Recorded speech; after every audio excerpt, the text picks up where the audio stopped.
Bismillahirrahmanirrahim. Assalamualaikum warahmatullahi wabarakatuh. Alhamdulillah, salatu wassalamu ala rasulillah wa ala alihi wa sahbihi wa mawala. Asyhadu an la ilaha illallah wahdahu la syarikalah wa asyhadu anna muhammadan abduhu wa rasuluh. Subhanaka la ilma lana illa ma 'allamtana innaka antal alimul hakim. Allahumma alimna ma yanfa'una wa anfa'na bima 'allamtana.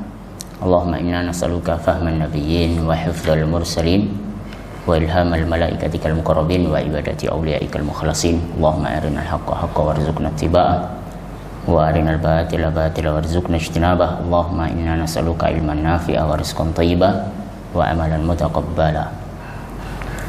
Jamaah sekalian yang dirahmati Allah,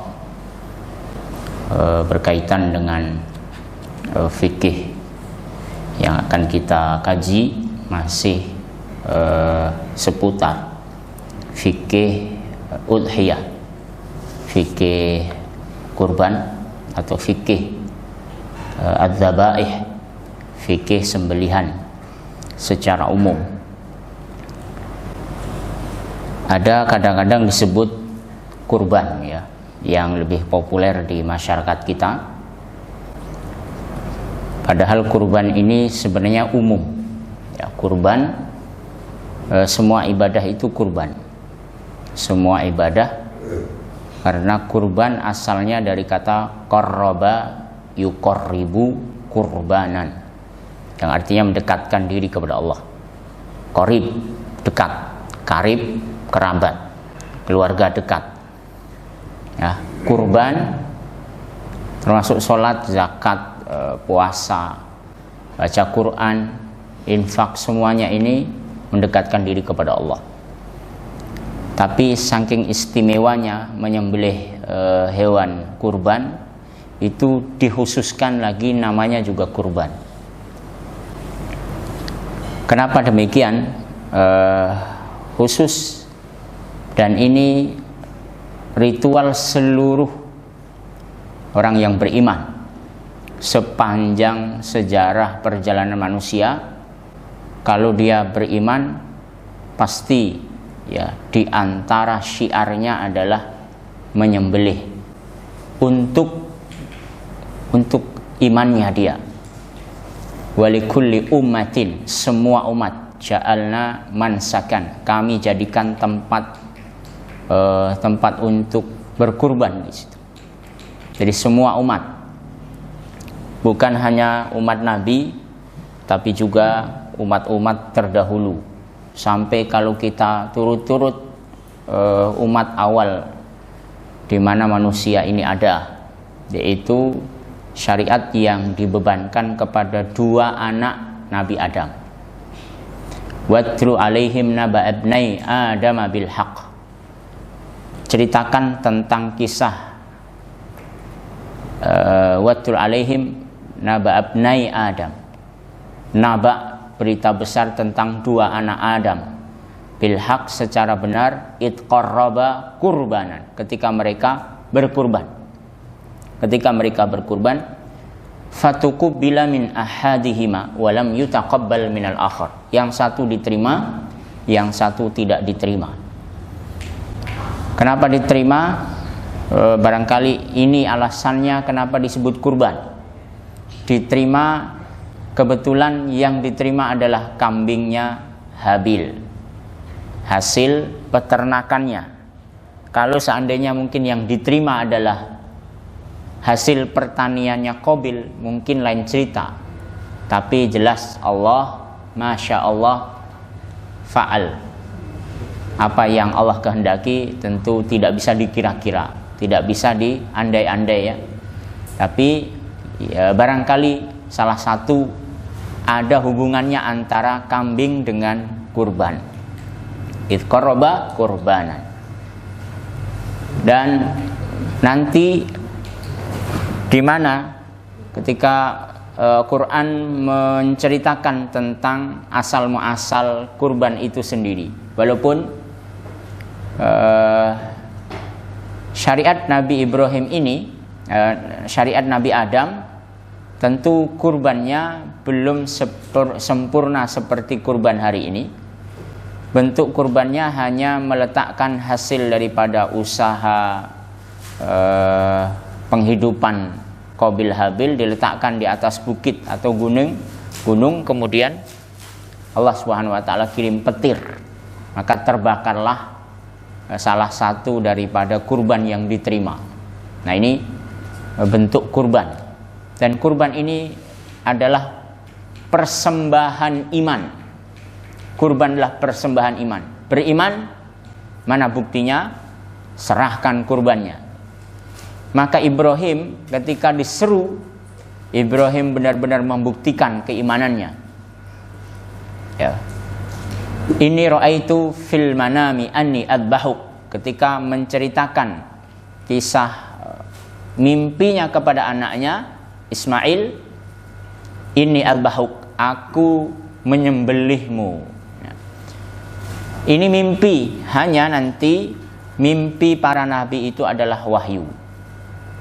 Maka ketika itu sebenarnya tidak perlu seorang Ibrahim memberitahu Ismail. Langsung aja ketika tidur langsung digorok itu jadi. Tapi kenapa? Karena ini perintah dari Allah, nggak perlu dimusyawarahkan lagi, nggak perlu dipikir-pikir lagi, harusnya langsung dieksekusi saja. Tapi inilah Ibrahim tahu kualitas iman anaknya juga, kualitas iman ibunya juga, karena kurban ini keimanan, sehingga tidak ada masalah. Karena ditanyakan ini untuk menegasi bahwa Ismail juga sama kualitas imannya. Aku bermimpi menyembelihmu. Maksudnya diperintah untuk menyembelih berarti. Kata Ismail, ya if'al ma tu'mar satajiduni insyaallah minas sabirin. Ya sudah, apa yang diperintahkan kerjakan. Dan ini kata para ulama mengomentari kisah ini, liyusyarik fil ajr, supaya, jadi kenapa diajak ngobrol? Liyusyarik fil ajr, supaya pahalanya sama antara ayah dan anak, karena anaknya mendapatkan porsi yang sama. Dia juga ridho dengan perintah berkurban sebagai representasi bukti keimanan. Nah, beginilah konsekuensi iman, bahwa semua umat-umat yang bertauhid itu mengorbankan untuk Allah Subhanahu wa taala. Bahkan bukan hanya nanti orang yang beriman, bentuknya macam-macam ya. Bentuk berkurban itu macam-macam, termasuk orang-orang kafir juga mereka menyembelih kurban. Karena ini iman atau kekufuran. Kekufuran itu juga sebenarnya iman kan. Iman kepada selain Allah Subhanahu wa taala. Jadi tidak ada cerita ada orang kemudian dia tidak berkurban sementara dia punya keyakinannya. Bahkan jauh nanti ritual-ritual yang kita temukan, orang Hindu juga berkurban. Kemudian suku-suku pedalaman yang tidak mengenal Allah Subhanahu wa taala, mereka juga berkurban. Juga dilakukan oleh orang-orang Quraisy, orang-orang kafir sepanjang sejarah zaman ini. Mereka mempersembahkan itu untuk berhala-berhala mereka. Bahkan kalau seandainya seorang berkurban atau tidak berkurban, gara-gara hanya sekedar berkurban lalat, ya, berkurban tapi bentuknya adalah lalat, itu juga sebagai bukti keimanan. Diceritakan misalnya bahwa seorang yang gara-gara lalat dia bisa masuk surga atau neraka. Dakhala rajulun al-jannah fi dzubab. Ya, diriwayatkan bahwa ada seorang masuk surga karena lalat. Wa dakhala rajulun an-nar fi dzubab. dan sebaliknya dia akan masuk neraka gara-gara lalat. Kenapa ini sebabnya? Karena lalat itu sebagai alat berkurban. Qalu wa kaifa dzak? Kemudian para sahabat bertanya, bagaimana bisa ya Rasulullah? Qal marra rajulani muslimani ala qaum. Dua orang muslim berjalan di satu kampung. Qad akafu ala sonamin lahum. Mereka beriktikaf, akafu, berkeliling, menyembah ala sonamin, atas berhala-berhala mereka. Wa qalu la yamurru alaina al-yaum ahadun illa qadima syai'an.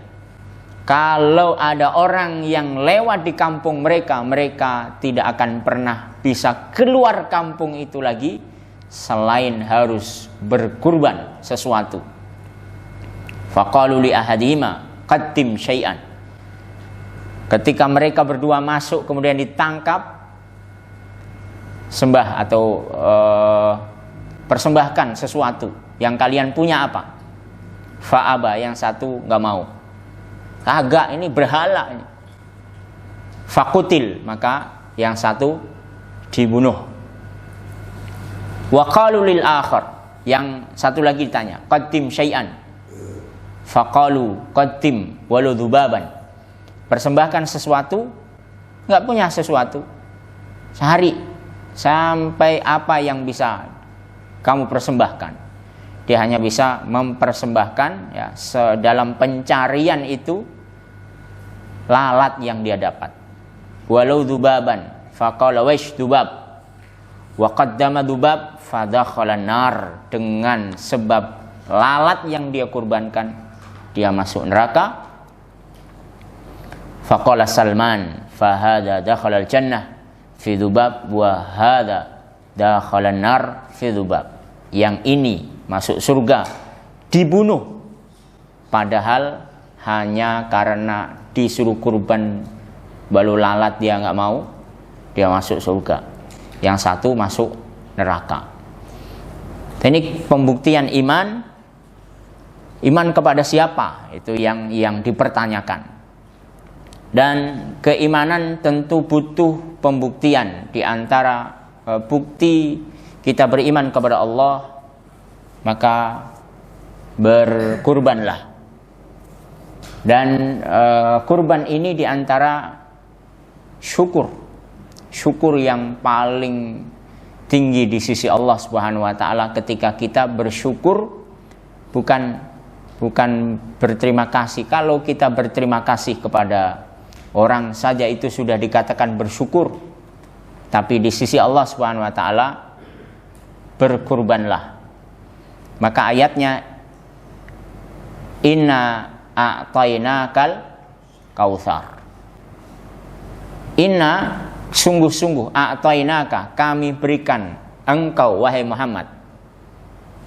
Ayat ini berlaku untuk Nabi, tapi juga untuk seluruh umat Nabi. Inna a'tainaka, kami berikan al-kautsar. Al-kautsar ini apa? Telaga Kautsar. Ada yang meluaskan makna al-kautsar, maksudnya apa? Seluruh nikmat-nikmat yang banyak itu.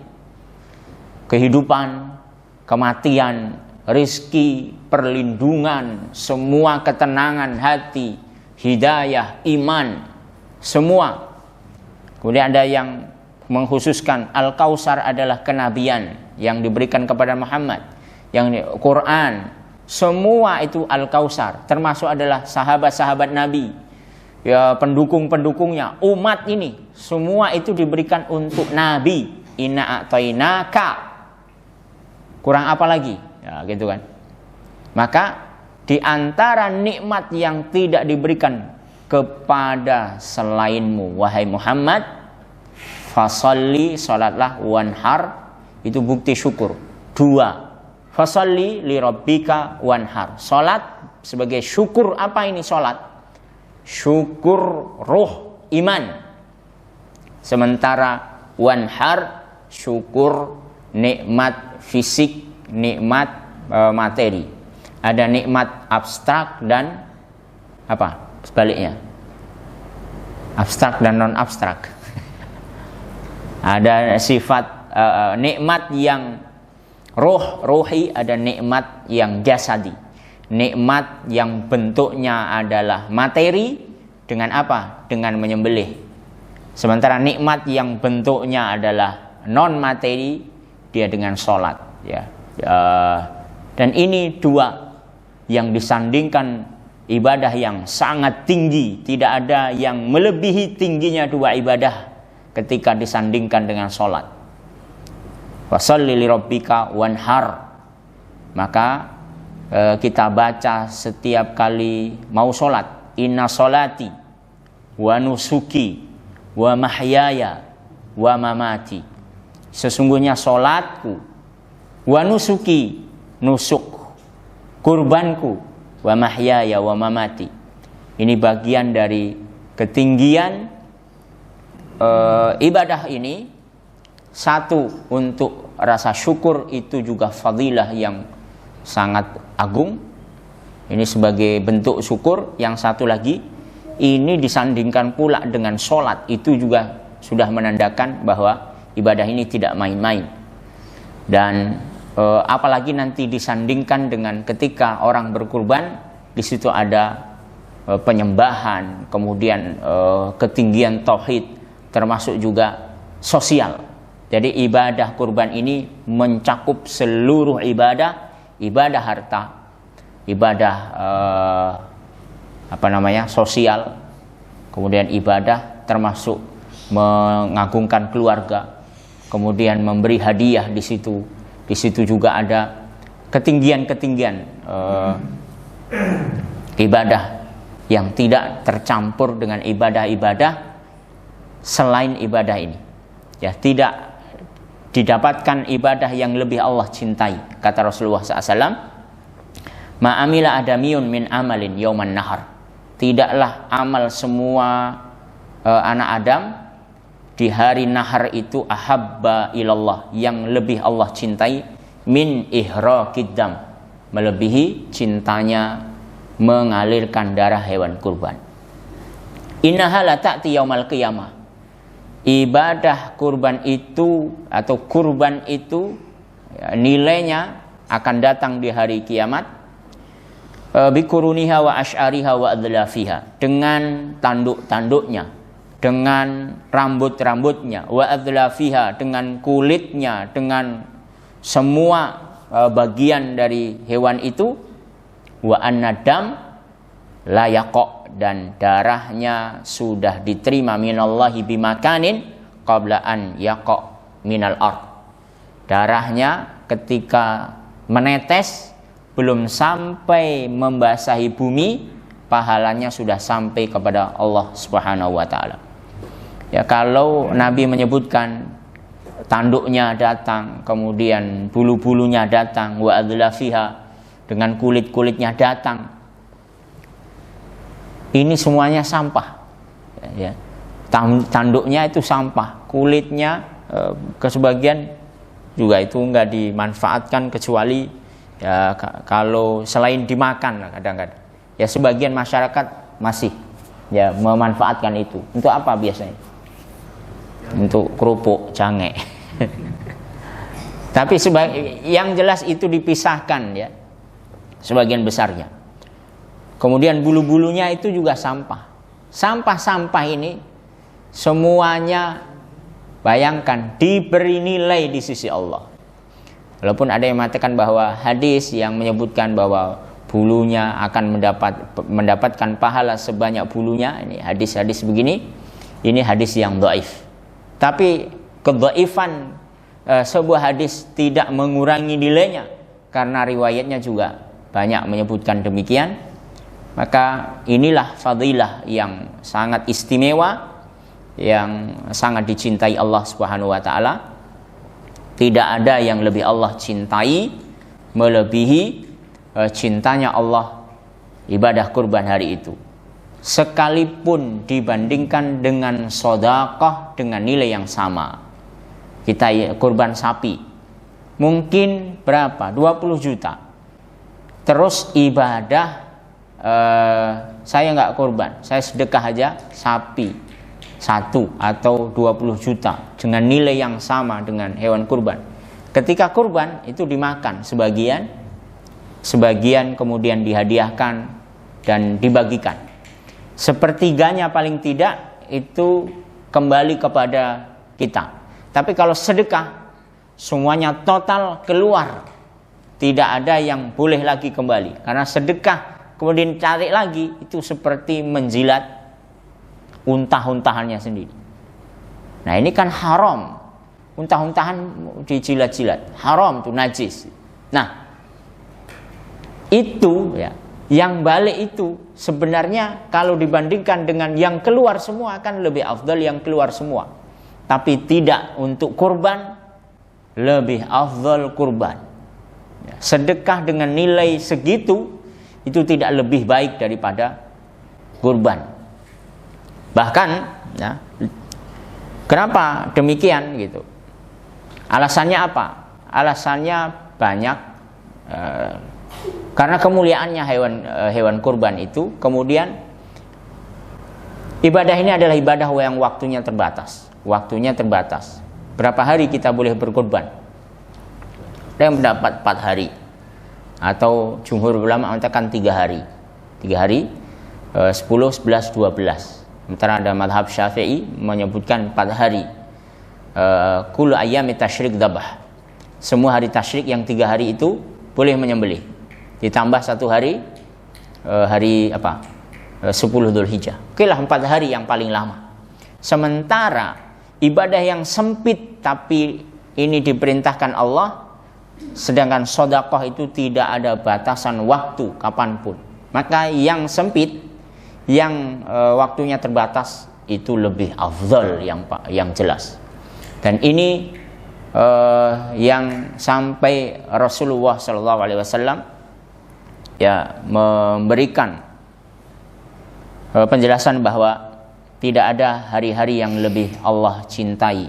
Ya, ma min ayyamil amal salih ahabbu ilallah min hadhil ayyam. Tidak ada amal-amal soleh yang Allah lebih cintai min hadhil ayyam, melebihi hari-hari ini. Maksudnya tanggal bulan-bulan haji, tanggal 1 bulan haji tanggal 1 sampai tanggal 10 Dzulhijjah.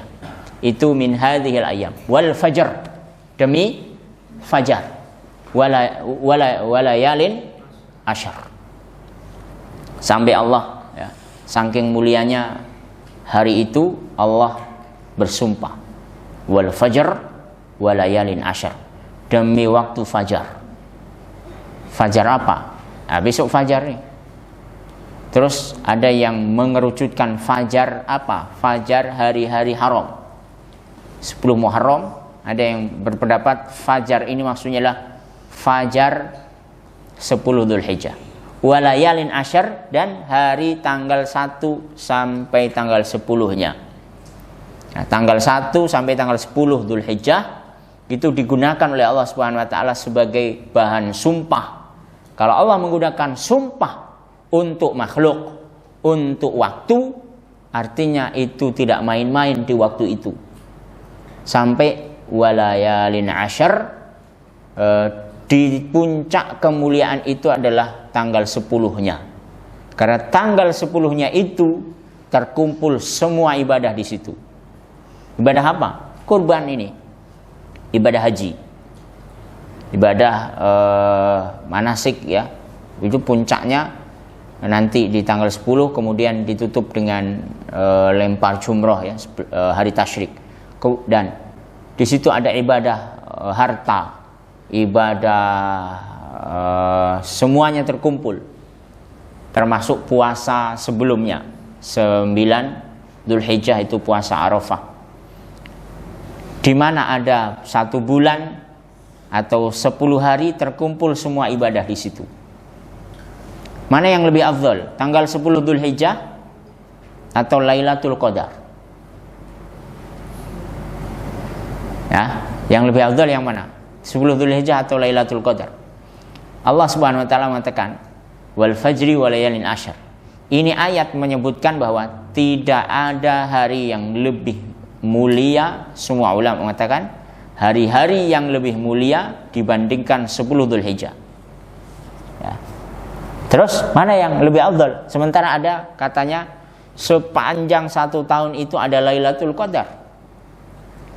Nah, dari dua pendapat ini, satu bilang Lailatul Qadar lebih afdal, satu bilang 10 Dzulhijjah itu lebih afdal. Maka ini dua pendapat dikompromikan, digabungkan. Jadi dua hari itu 10 Dzulhijjah itu hari yang lebih afdal selama 1 tahun. Tidak ada yang mengagumi hari itu. Tidak ada yang melebihi keagungan hari itu. Sementara untuk Lailatul Qadar itu malam yang lebih mulia dibandingkan malam-malam 1 tahun. Jadi kalau dua ini pendapat digabungkan, maka masuklah dua-duanya disumpah Allah itu wal fajr walayalin asyar. Walayalin asyar di lail itu apa? Lail itu malam. Maksudnya adalah malam-malam terakhir bulan Ramadan. Wal fajr itu fajarnya Lailatul Qadar. Ini pendapat. Tapi ini bisa dikompromikan. Lailatul Qadar itu malam yang lebih afdal. Kalau 10 Dzulhijjah itu siang yang lebih afdal di sepanjang tahun. Dan ini bagian dari syiar Allah, syiar keimanan. Tidak ada orang mengaku beriman kecuali wal budna ja'alnaha lakum min sya'airillahi lakum fiha khair fadhkurusmallah 'alaiha. Ini bagian dari bersyukur, ketakwaan, kemudian mengingat Allah Subhanahu wa taala. Sampai-sampai kalau ibadah di bulan-bulan haram itu, terutama tanggal 1 sampai tanggal 1 sampai 10 Dzulhijjah, itu ibadah ini ya semua ibadah jelasnya, apalagi kalau ibadah kurban, tidak ada amal-amal yang lebih Allah cintai. Na min ayyamil amal salih ahabbu ilallah min hadhil ayyam. Tidak ada amal yang lebih Allah cintai daripada amal yang dilakukan hari ini. Maksudnya tanggal 1 sampai tanggal 10 Dzulhijjah. Puncaknya 10 Dzulhijjah, sekalipun itu jihad. Sahabat bertanya, walal jihad? Kalau dibandingkan jihad, walal jihad. Sekalipun jihad. Jihad itu menumpahkan darah. Tapi di bulan haram, gak boleh jihad. Tapi seolah-olah ini gantinya, dan ini lebih afdal daripada jihad. Walal jihadu fi sabilillah. Walaupun jihad nggak bisa menandingi ibadah itu. Kemudian Rasulullah menyambung, illa, kecuali rajulun, seorang kharaja bimalihi wa nafsihi, dia jihad keluar dari rumahnya, bimalihi kharaja bimalihi wa nafsi, dengan hartanya, dengan jiwanya, walam yarji bidzalika bisyai, dia tidak pulang kecuali tinggal nama, dia mati. Nah, baru dapat menandingi ibadah itu. Sekarang apa bedanya jihad sama mati syahid?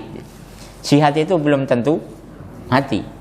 Jadi kalau jihad doang belum mati, itu belum syahid, itu artinya belum bisa nandingi ibadah tanggal 1 sampai tanggal 10 Dzulhijjah itu. Apalagi puncaknya adalah menyembelih kurban, itu ditutupnya begitu. Terus jihad itu bisa menang, oke, dia dapat ghanimah, dia nggak dapat mati syahid. Atau mati syahid, yang mati syahid itu tingkatannya beda-beda. Kenapa? Satu, orang jihad itu mati syahidnya atau jihadnya itu macam-macam. Kadang-kadang berangkat jihad tapi dia miskin, sehingga dia tidak punya harta kecuali mengandalkan biaya infak saudaranya atau sedekah. Dan ini terjadi di mana? Ya di dunia jihad itu biasanya begitu, terutama di Palestina. Di Palestina orang bertahun-tahun hidup keamanannya tidak bisa terjamin. Bagaimana dengan kondisi ekonominya? Pasti akan sangat memprihatinkan. Mereka untuk makan saja itu ya, apalagi Suriah itu sangat memprihatinkan. Mereka jihad, tapi biaya jihadnya sebagian di cover oleh kaum muslimin di seluruh penjuru bumi ini. Ya, digalang, kirim ke sana. Itu jihad, kalaupun mati syahid, beda derajatnya. Dia mati syahid, tapi hartanya tidak terbawa. Ada yang mati syahid, tapi atau sebaliknya, dia tidak ikut jihad, tapi hartanya ikut jihad. Itu juga dapat pahala jihad. Sebagaimana Nabi mengatakan bahwa man jahaza ghazian faqad ghaza. Siapa yang menyiapkan, ya, ikut membiayai pasukan perang, sesungguhnya dia telah ikut berperang. Dan ini dikatakan oleh Nabi SAW, termasuk Utsman bin Affan itu bagian dari ahlu Badar, orang yang ikut pahala perang Badar. Padahal Utsman tidak ikut perang Badar. Jadi Utsman ketika itu tidak ikut perang Badar, tapi hartanya berangkat. Dia terhalangi oleh istrinya yang sakit, sehingga Nabi SAW, kamu rawat istrimu, biar hartamu sini. Hartanya bawa, dan Utsman dapat pahala perang. Beda derajatnya. Sementara orang ini rajulun kharaja bimalihi wa nafsi. Dia membiayai hartanya, jihadnya dengan hartanya sendiri, terus dia mati. Habis semua riwayat kehidupannya. Nah, tinggal pulang membawa gelar syahid. Itu yang menandingi ibadah itu. Ibadah di hari yang sangat istimewa itu. Nah, inilah yang tidak boleh kemudian disia-siakan begitu saja. Sehingga Rasulullah SAW menyebutkan bahwa ini nggak main-main. Nabi kurbannya Nabi bukan hanya 1-2 kambing atau 1-2 unta, tapi 100 ekor unta. Nabi ibadah kurbannya 100 ekor unta. Dan untanya itu Nabi lakukan itu kan terkait dengan ibadah haji, ya. Ibadah haji itu syariatnya kapan itu? Kan haji wada, ya. Haji wada itu usia-usia ketika Rasulullah SAW mau wafat.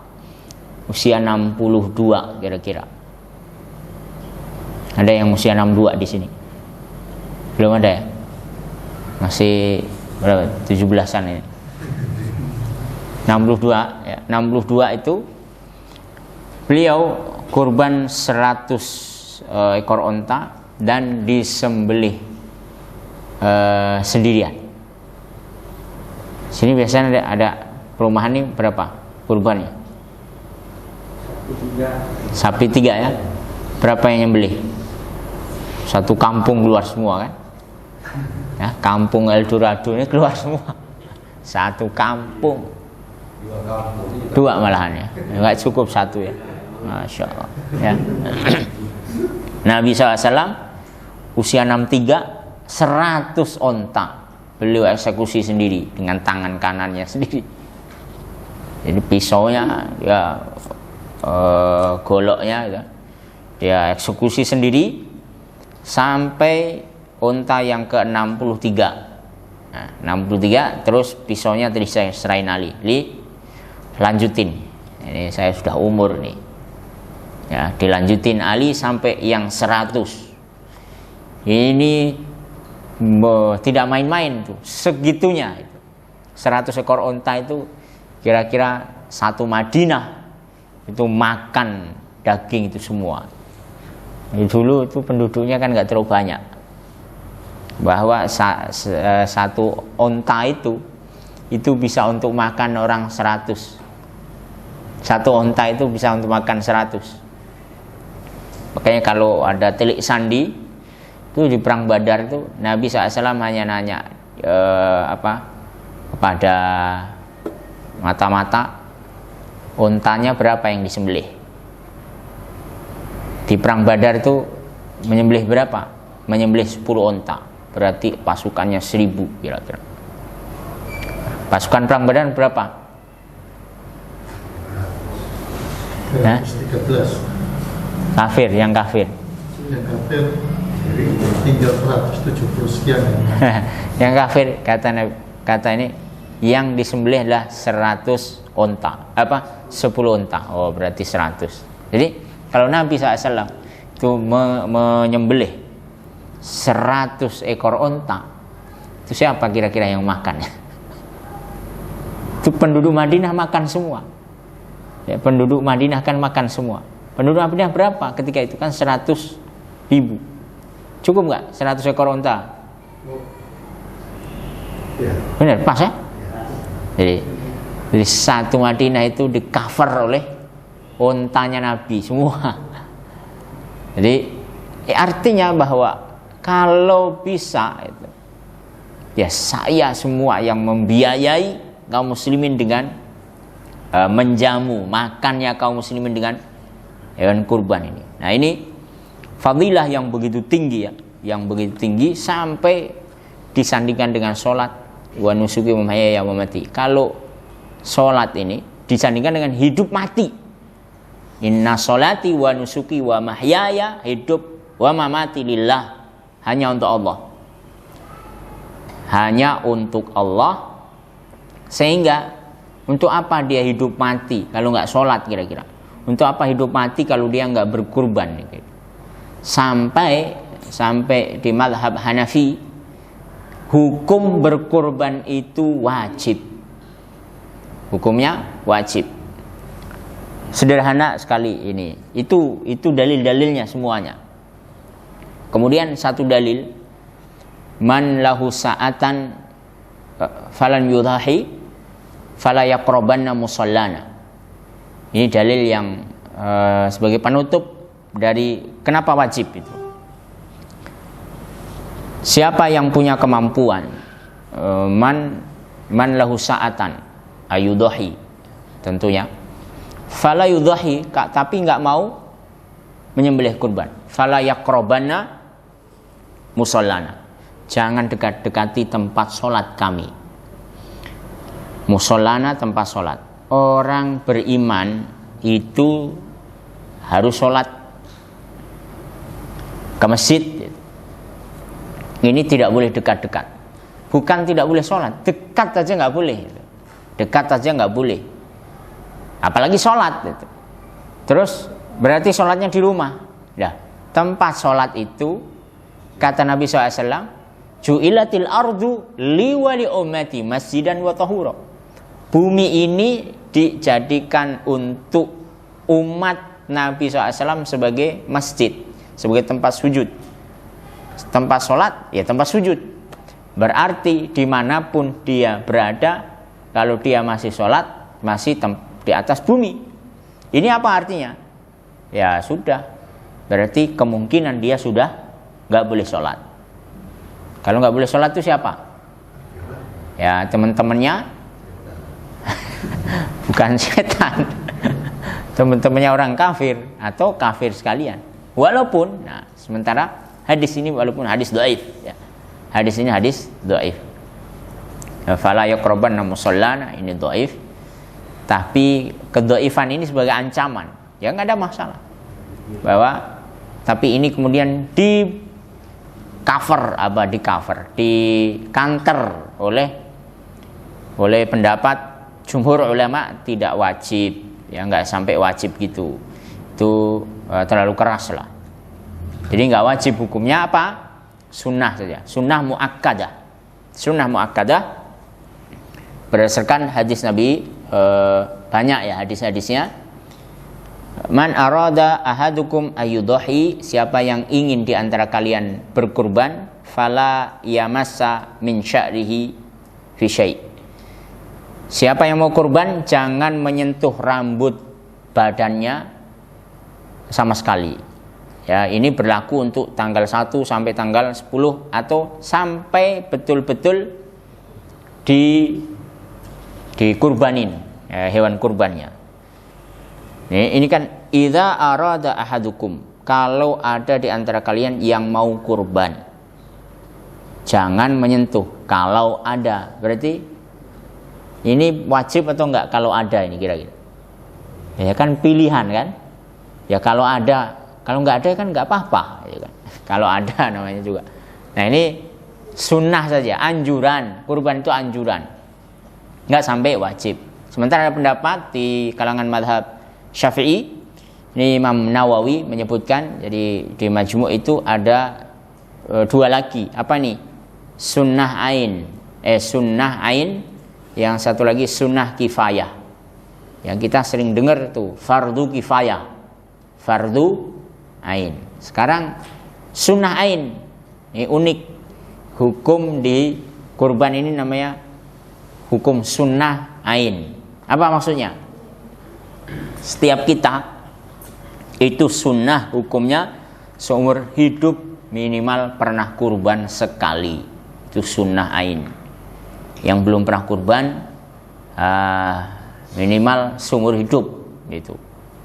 Kemudian sunnah kifayah, apa yang maksudnya? Sunnah kifayah itu setahun sekali cukup ya. Kalau tidak semua kepala, semua anggota keluarga, satu keluarga satu hewan kurban setiap tahun. Sekarang kira-kira dari 4 hukum ini mana yang mau kita ambil? Ada yang wajib, sunnah muakkad, apa tadi? Sunnah ain dan sunnah kifayah. Mana ini Pak Rizal? Mana Pak Edi? Yang mana? Sunnah kifayah itu. Sunnah kifayah. Jadi berapa nih keluarga? Ya dihitung, langsung keluarin setiap tahun kan? Nah, bayar berapa hari deh? Nah, masa nggak apal kan? Nah, berapa ini? Satu komplek apa ini? Satu gang nih. Sana nggak ada lagi kan? Lebih dari 10 sapi kan? Nah, itu. Itu namanya sunnah kifayah. Nah, itu sunnah kifayah. Kalau sunnah ain, wah itu nggak ada kurban. Ini pasti pernah kurban semua ini. Kalau sunnah ain nggak ada lagi kurban nanti. Nah, ini diantara fadilah ya, fadilah keagungan berkurban. Dan Rasulullah SAW menyebutkan demikian agungnya ibadah ini sampai dijadikan oleh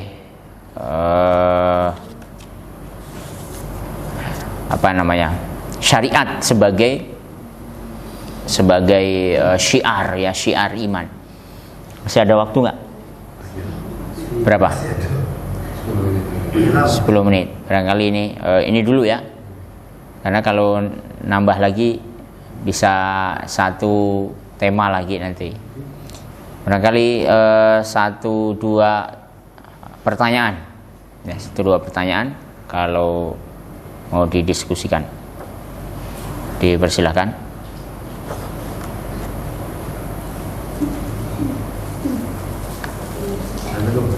Assalamualaikum warahmatullahi wabarakatuh. Misal ini kan harga kambing diperkirakan sekarang untuk sekitar 2,5 juta ya. Tapi ketika pada saat menjelang hari kurban itu duitnya ini nggak cukup gitu. Paling cuma ada duit 1,5 juta. Terus sedangkan itu kan berkurban itu berdasarkan keikhlasannya.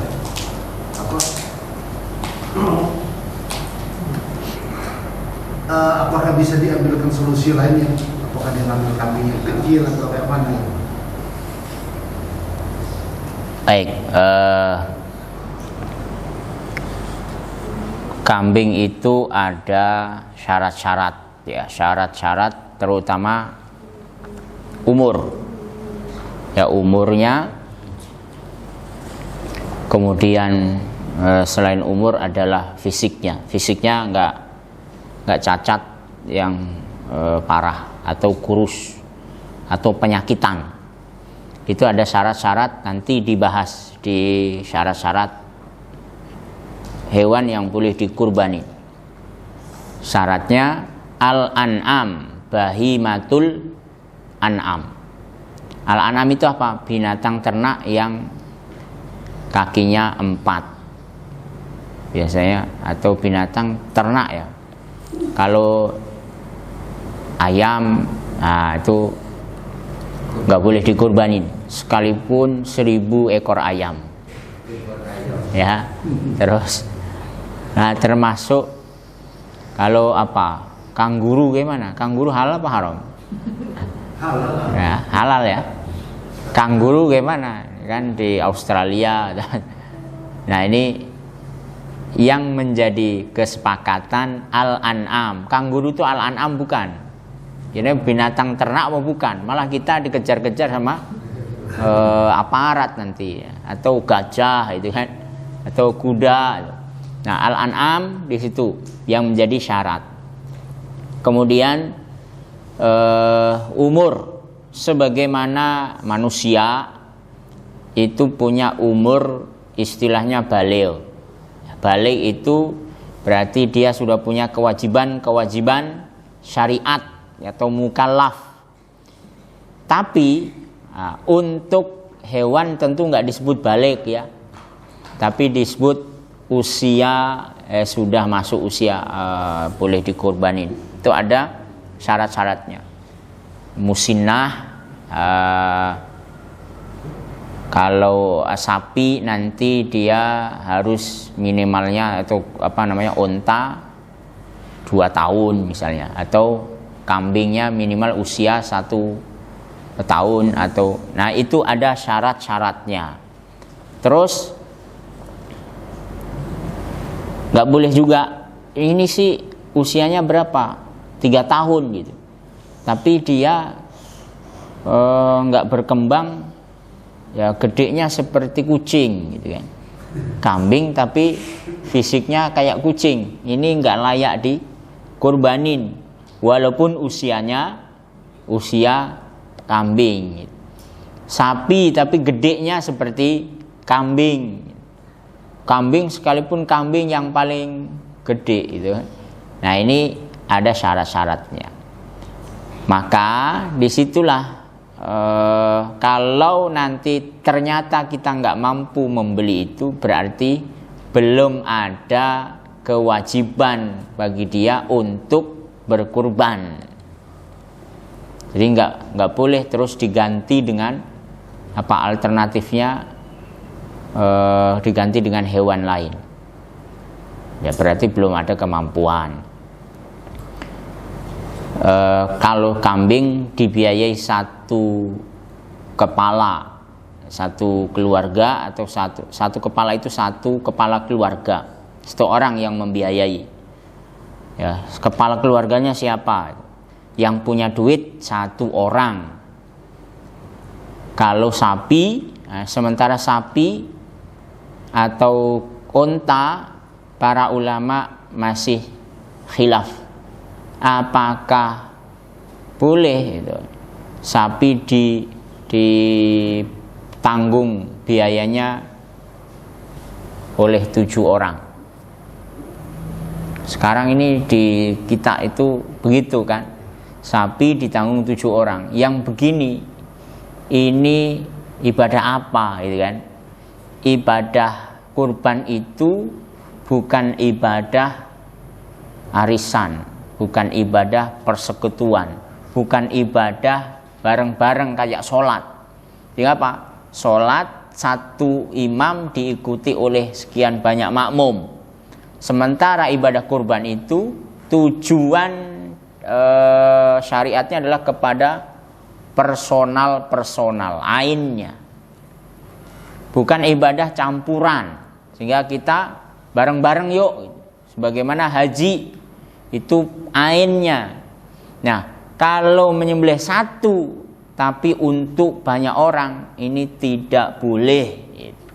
Ini menurut madhab Maliki, tidak boleh ya.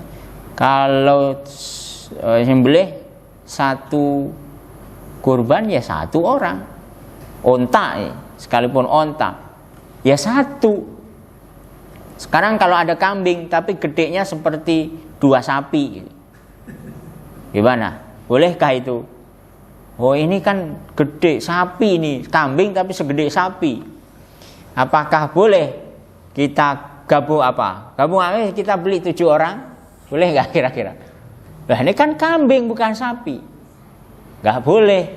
Nah, sekarang sapi, kalau kambing walaupun gedenya seperti sapi, tetap dia kambing hukumnya, nggak boleh dibiayai oleh selain 1 orang. Sekarang sapi,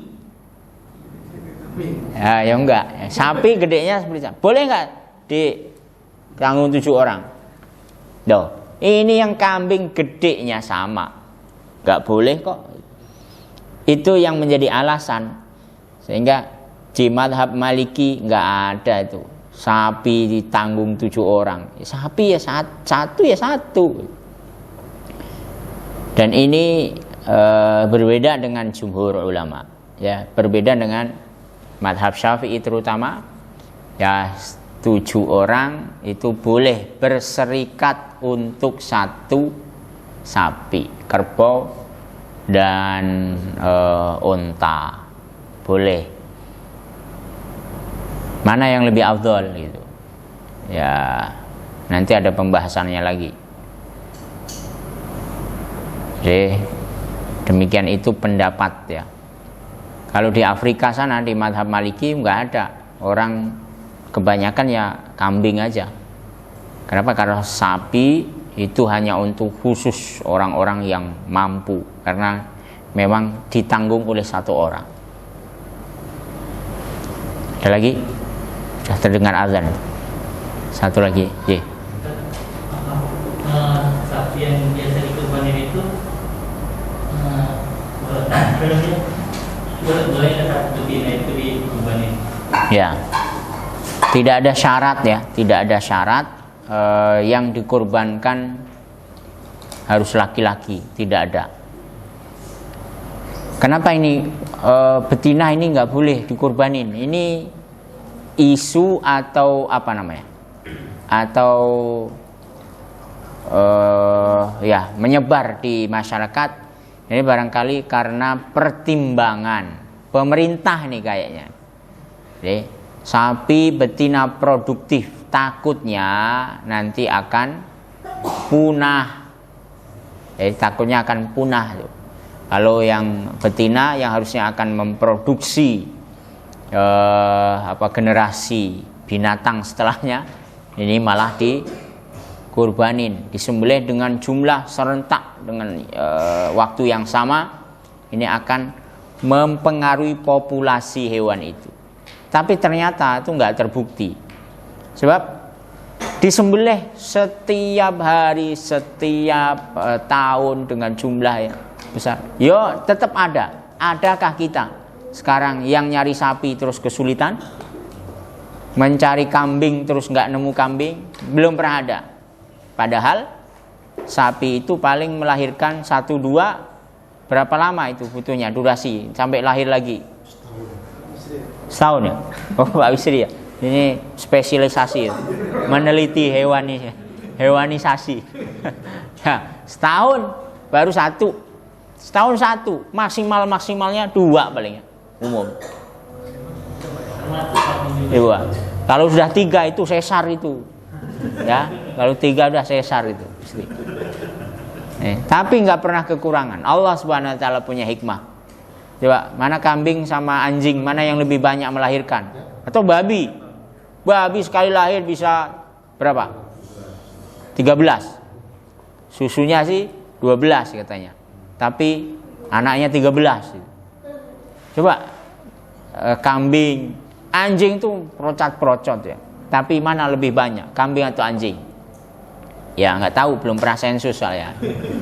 Tapi nggak pernah habis, itu hikmah Allah ya. Jadi nggak ada syarat harus laki-laki, harus apa, jantan. Betina boleh, betina. Apalagi ada yang kalau betina yang hamil dipotong ada anaknya, waduh ngulang ini apa yang kurbannya. Di satu masjid itu ketemu saya pendapat kiai yang demikian. Nah, begitu saya datang, kiainya ya sudah tercerahkan sepertinya, nggak ada begitu. Jadi ya luas, nggak harus jantan. Wallahu a'lam. Aku qouli hadza wa astaghfirullah li wa lakum. Assalamualaikum warahmatullahi wabarakatuh.